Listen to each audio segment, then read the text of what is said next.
Mas aqui ao vivo no estúdio nós estamos recebendo a doutora Nayara Moraes, advogada, neste caso representando o CETUT, que é o sindicato representativo da categoria de empresários do setor de transporte público da capital. A doutora Nayara já é bastante conhecida pelo seu trabalho como advogada e também, mais recentemente, pelo trabalho que vem desenvolvendo ali, né, nessa parte, portanto, né, de auxiliar, inclusive, na informação para a opinião pública, naquilo que se refere ao CETUT. E aqui nós convidamos, ela aceitou vir, porque ontem nós exibimos uma reportagem. Boa tarde, doutora Nayara.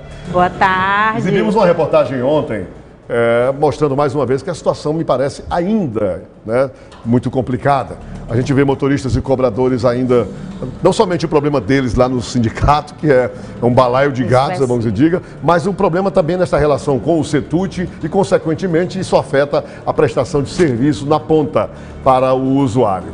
E ontem surgiu, no meio disso tudo, né, o indicativo de que eles estariam se preparando para um novo movimento grevista e de que haveria até uma espécie de estímulo dos empresários para que eles parassem, como sendo uma forma de pressionar a prefeitura, né, no sentido de que a prefeitura pudesse, sei lá, trazer alguma novidade mais ainda para o sindicato, já que a prefeitura, por sua vez, disse aqui o secretário Robert Rios, já estaria cumprindo aquilo que acertou com o CETUT. Chegou a hora de ouvi-la, para ouvir o lado do CETUT. O que a senhora pode nos dizer?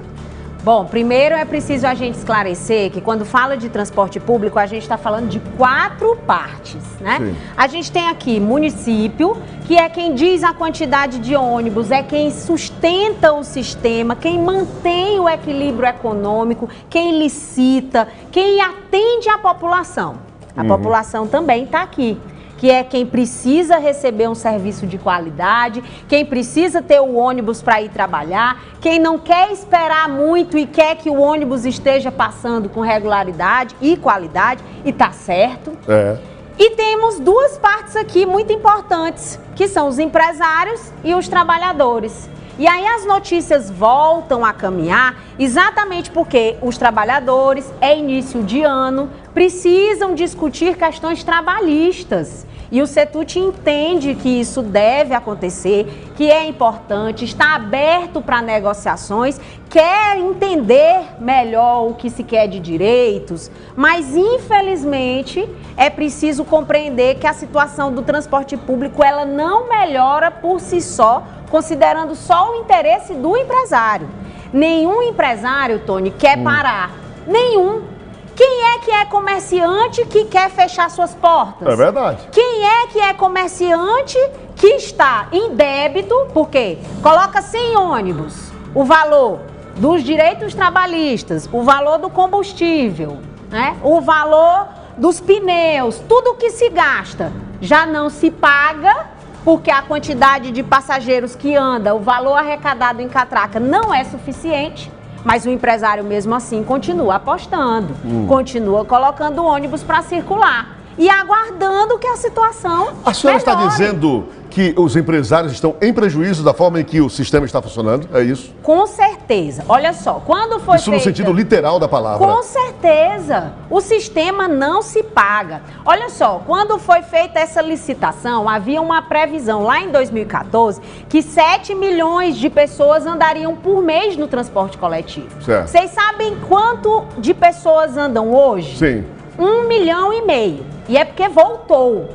Você imagina que o custo foi todo calculado com base na expectativa de que as pessoas usassem o ônibus. Com a pandemia, com a dificuldade em relação ao tráfego, as pessoas também procurando outros modais de locomoção. Sim. Houve uma fuga da quantidade de pessoas que utilizam os ônibus. Hoje, dessas pessoas, pelo menos 20% das pessoas que utilizam estão em situação de gratuidade. Então, veja, o empresário coloca o ônibus na quantidade que o município quer e o CETUT tem um compromisso de estar fazendo isso.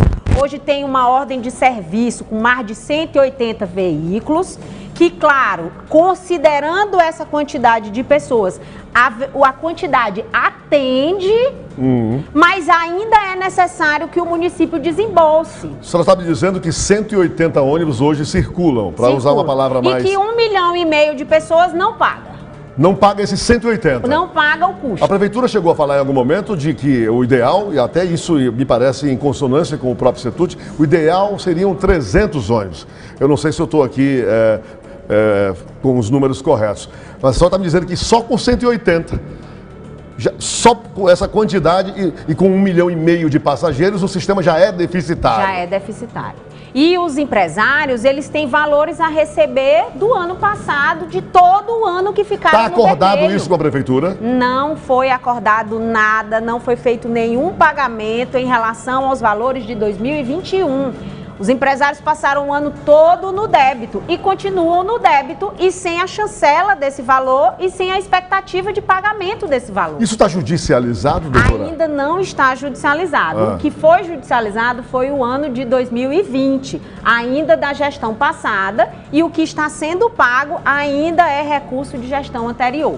Bom, pelo que se sabe, portanto, essa questão do transporte público é um drama nacional, cada um com as suas peculiaridades. Qual é a situação de Teresina comparativamente? Nós não temos nenhum exemplo mínimo de alguma capital brasileira que possa ser aplicado aqui. Fortaleza? Sim. Vamos falar bem aqui de Fortaleza, sim. certo? A população, que é aquela que realmente precisa ter um olhar atento do poder público, reclama que não tem ônibus, certo? Para ter mais ônibus, para diminuir o tempo de espera na parada, é preciso colocar mais ônibus. Mesmo a gente sabendo que a quantidade de pessoas que circulam não paga aquela estrutura, certo? Então, o que foi feito em Fortaleza? Houve um entendimento de que precisaria se colocar 100 veículos a mais. E houve um ajuste entre o município e o governo do estado, cada um pagando 2 milhões por mês. Não é pagando um ano depois, não.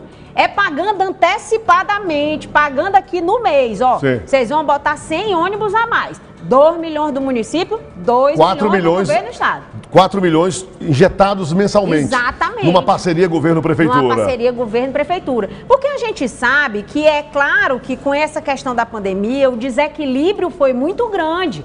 Porque a senhora confirma que a prefeitura paga 1 milhão por mês ao Setut, atualmente? O acordo de 2020, que foi homologado judicialmente, ainda falta em torno de 9 milhões para ser pagos. Dá uma parcela de 1 milhão e 200 por mês, mas pagando 2020, não é 2021 e nem a diferença mensal que já está todo mês acontecendo. Por exemplo, janeiro 2022. Já tem débito. Não está pago. Não está pago. O que está sendo pago de 1 milhão e 200 mil é 2020. É 2020, é uma negociação de pagamento do débito de lá, com o vácuo ainda de 2021. Exatamente. Deus do céu. Então, olha, o que é que eu percebo? É que precisa ter um compromisso de poder público atendendo o interesse da população.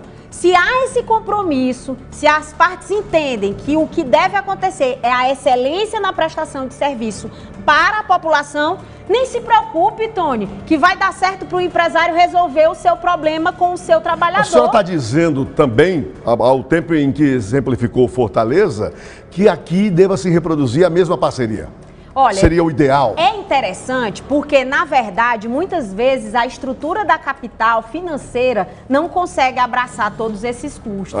Não é só aqui em Fortaleza, existem outros casos no Brasil todo onde há essa parceria. Se não for o repasse financeiro, mas existe a possibilidade de se discutir outras coisas. Tributária, por exemplo. Desonerar o diesel, né? O combustível para que esses empresários... Pneus. O ICMS, né? Exatamente. É algo que não foi discutido ainda para que se chegasse numa resolutividade. Se o governo do estado fizesse isso, com certeza o município teria menos a pagar para os empresários. Porque o custo reduziria e ficaria mais fácil o empresário conseguir colocar o ônibus e a estrutura se pagar. A senhora iniciou essa entrevista conosco falando que a categoria busca legitimamente reajuste salarial.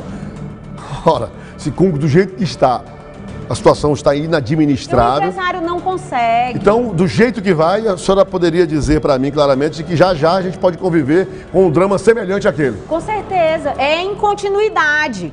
Mas agora, o que eu posso lhe dizer de uma maneira muito clara é que não é nada a revelia da Justiça do Trabalho. Amanhã vai ter uma mesa de negociação, inclusive, com empresários e com trabalhadores para discutir esses direitos e como implementá-los. Mas como é que o empresário consegue pagar mais quando ele já está está no vermelho. Entendo. Isso que precisa ser discutido. Então, é preciso, ou se aumenta, né, numa situação extraordinária, o valor da tarifa pública que é cobrada da população, que está sendo pensado. Eu vou falar aqui uma coisa que pode inteiro. desagradar um monte de gente. A passagem está congelada há muito tempo. É medo de aumentar a passagem que há? Com certeza há um temor de aumentar. Com certeza existe uma tensão nesse sentido. Mas veja só, se não aumenta exponencialmente a quantidade de pessoas pagantes circulando no ônibus, porque você não pode simplesmente acreditar que as pessoas vão deixar sua moto, seu carro e vão pegar um ônibus que vai demorar, que vai ter dificuldade. Se tem uma moto em casa. Se ele tem uma moto, vai fazer um sacrifício, um carrinho. Vai fazer o sacrifício. Claro. Então, como é que você coloca mais pessoas dentro do ônibus de uma hora para outra, para aumentar a arrecadação? Não tem como. Ou então você aumenta o valor da tarifa ou o governo paga para dar a estrutura de qualidade para a população. Doutora, falando em governo do Estado, já que falamos de prefeitura, que está aí numa negociação, cumprindo uma negociação de 2020 e certamente terá que atualizar. Nós temos o governo aí, como por exemplo, policiais militares, estudantes da rede pública estadual, né, e tantos outros agentes, numa questão de meia passagem. O policial é gratuidade mesmo, o estudante é meia passagem. Não, né? O estudante só paga 1/3. Só 1/3? É só 1/3. Não é nem a metade? Não é nem a metade. Então veja, alguém... Quem paga inteira é que está pagando essa conta, ou pelo menos Mas nem não consegue sustentar o sistema. Não consegue. Então, também eu não vejo como uma saída aumentar a tarifa. Eu vejo que a população tem o interesse, sim, de um serviço de qualidade, mas é preciso ter consciência de que tem que ter um pacto que isso é uma prioridade pública. Para manter 200 ônibus funcionando para 1,5 milhão, 1.600.000 pessoas, que pelo que estamos vendo é o que está hoje circulando, quer dizer, isso aí é um retrato do perfil. Não sei se porque está faltando ônibus, mas bom, vamos lá, vamos calcular. Hoje o CETUT calcula, tem números, a senhora poderia dizer o que seria hoje o recurso ideal a ser injetado para que esse sistema se revigorasse? Sem falar dos débitos atrasados, sim, sem falar. Pensando daqui, no dia a dia. Entre 3 e 4 milhões por mês estimados. Sem isso, muito impossível, porque o sistema não se sustenta. A grande verdade é essa. É preciso ter a conscientização de que o empresário, ele não é o vilão dessa história. O trabalhador que está lutando por seu direito não é vilão dessa história. Quem é o vilão? Não tem vilão. Quando a gente observa, a gente vê uma política pública que precisa de uma prioridade.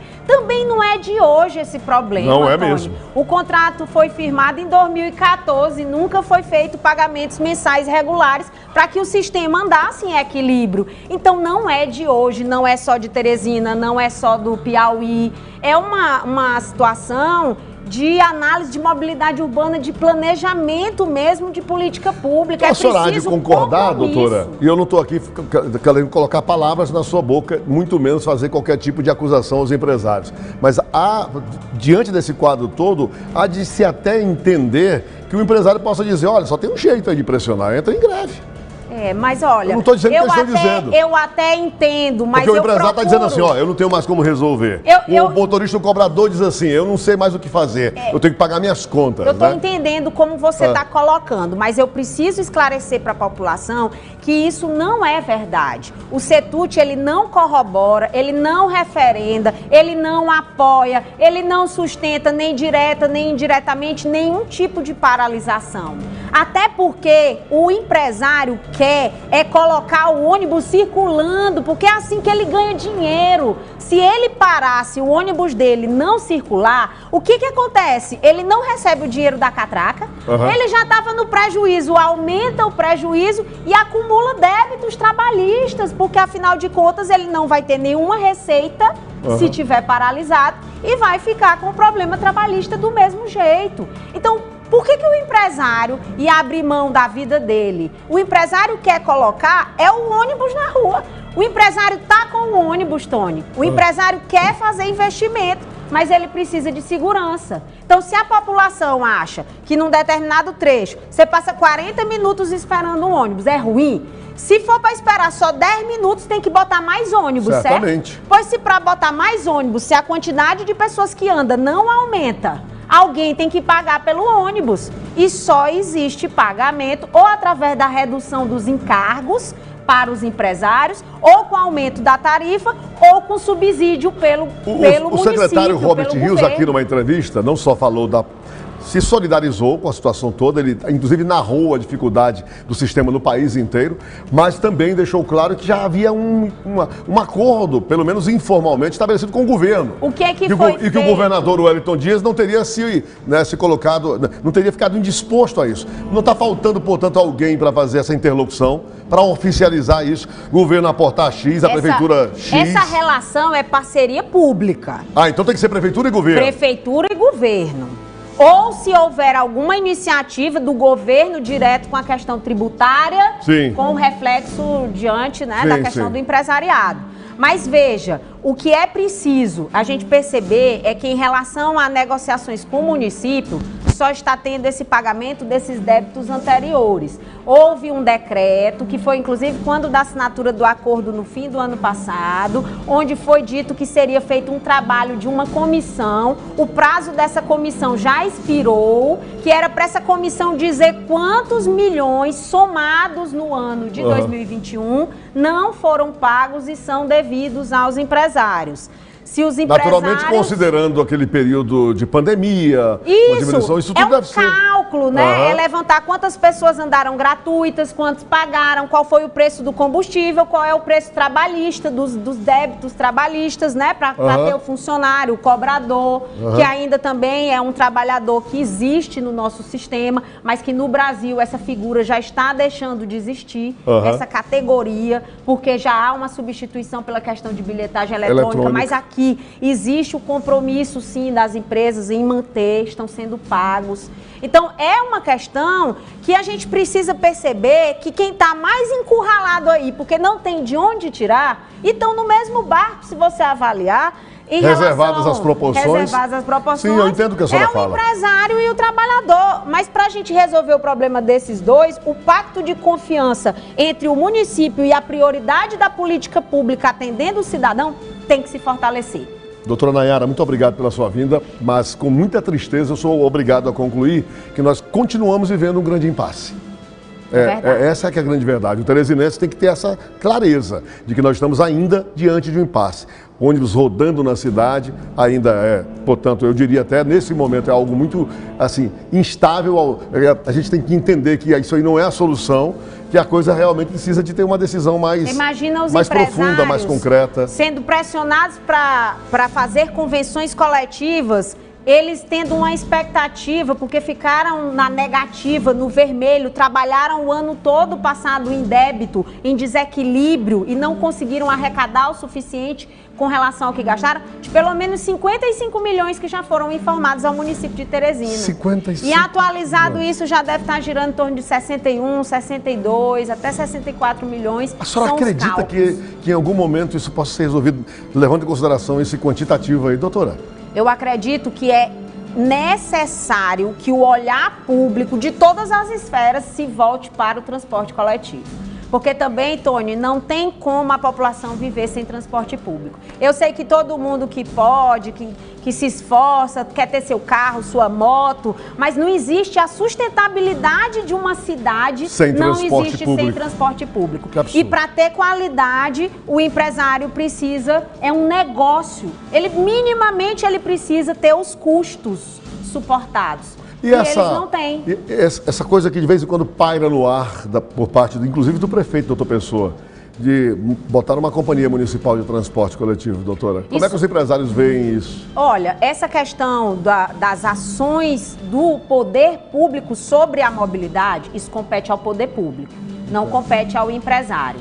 Mas é claro que tem um contrato administrativo, tem multas contratuais, tem toda uma dinâmica que, com certeza, se o empresariado for indenizado, se a coisa funcionar de acordo com o que está estipulado em contrato, não há dificuldades. O gestor público pode mudar os caminhos, né? O que ele não pode é descumprir o que o contrato administrativo diz e o que a lei preza. Doutora Nayara, muito obrigado pela sua vinda, pela sua atenção em conversar conosco, com os teresinenses que nos acompanham. Né? E eu digo mais uma vez, é muito importante, a sua vinda é esclarecedora, mas ao mesmo tempo fica a conclusão clara de que nós estamos diante de um impasse ainda. Esse impasse, ele permanece. talvez em menor proporção, talvez já esteja mais distensionada, né, a relação entre o poder público e empresários e motoristas e cobradores, mas ainda há um impasse. A pauta ainda é extremamente importante, Tony, mas eu queria só finalizar te agradecendo a oportunidade para a gente esclarecer para a população, com toda a verdade possível da temática, de que há um comprometimento, e aí falo por parte dos empresários, de fazer funcionar, de colocar à disposição um transporte de qualidade, e que a gente espera, sim, que os encaminhamentos com essa conscientização, não só popular, mas do poder público, não só o município, mas também o estado do Piauí, entendam que é prioridade para a população teresinense, esse 1,5 milhão de pessoas que estão sofrendo e que têm dificuldades, fora trabalhadores e fora os empresários. Obrigado, doutora.